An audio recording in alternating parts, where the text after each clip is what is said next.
Well, it may seem like a crazy comparison. Over 50 years ago, Martin Luther King had a dream, and no one gave him permission.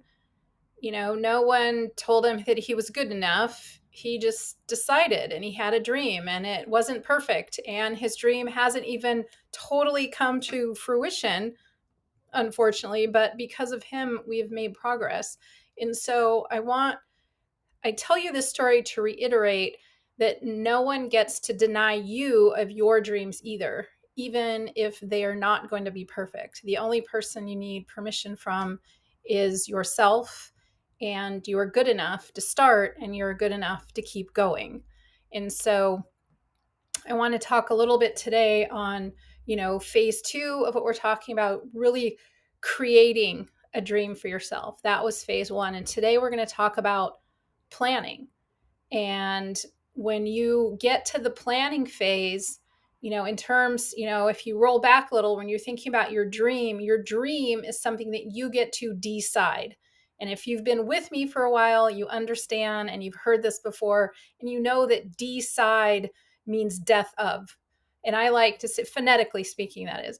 And so I like to say decide means death of any other option.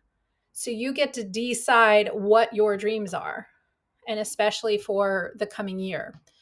And if you are thinking that you're not really sure, that maybe you're a little bit uncomfortable in your gut and your heart, you need to either pivot in your role or pivot out of your role, but you don't have that clarity yet, don't worry, I got you.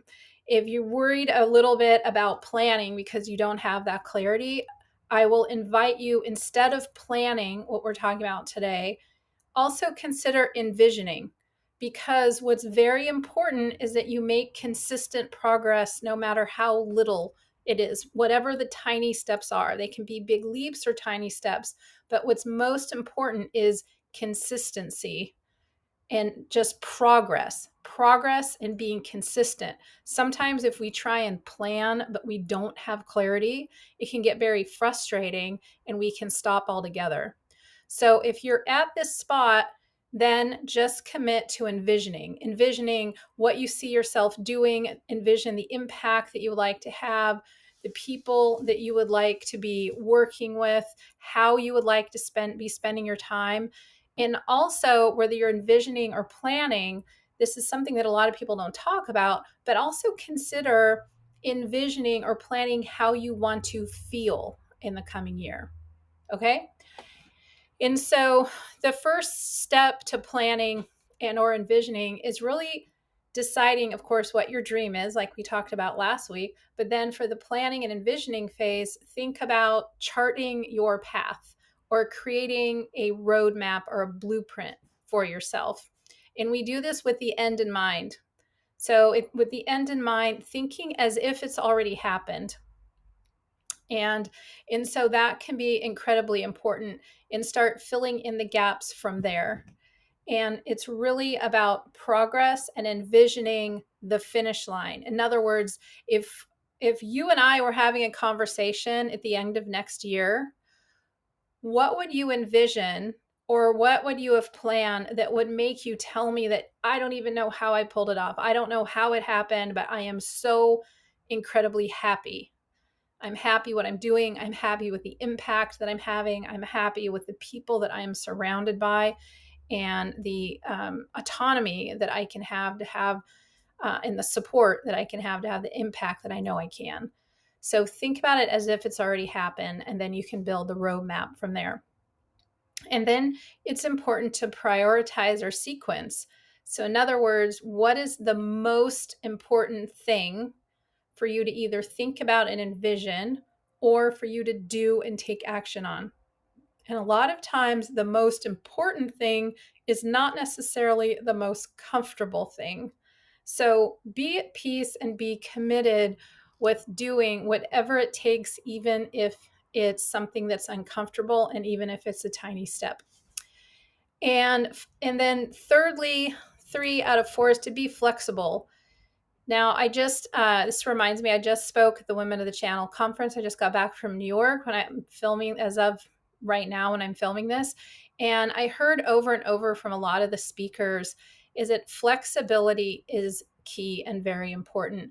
Not flexibility and compromise as to what you want to do, what is your end game, but flexibility in how you get there and agility in how you get there. In other words, if one door closes, maybe instead of going in the front door, you have to go in the side door. In other words, maybe maybe you have a sponsor that's the wrong person, or maybe what you're going after isn't quite aligned with what you really, really want to do. So, really think about being flexible, but don't be flexible or settle for where, or what you finally want to end up doing. So, I hope that makes sense.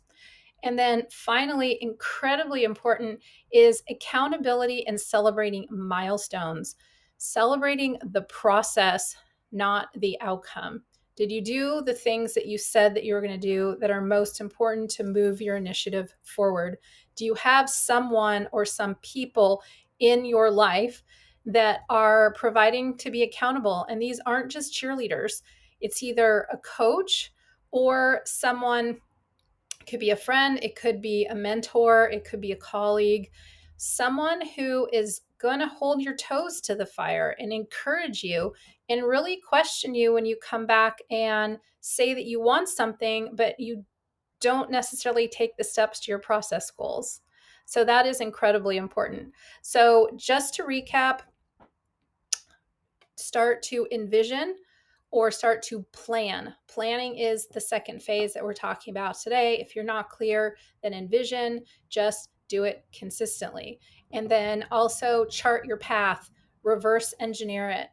Think about what is the finish line, let's say 6 to 12 months down the line, and then also prioritize or sequence. Finally, be flexible in how you get there, and then also be sure to set up an accountability structure and a way to celebrate the milestones in the process. Now, there is a proven process to help you do this. If I can help you or your team in any way, please do reach out to me directly at info@SherylKline.com. I am cheering you on from San Francisco, and I look forward to seeing you next time.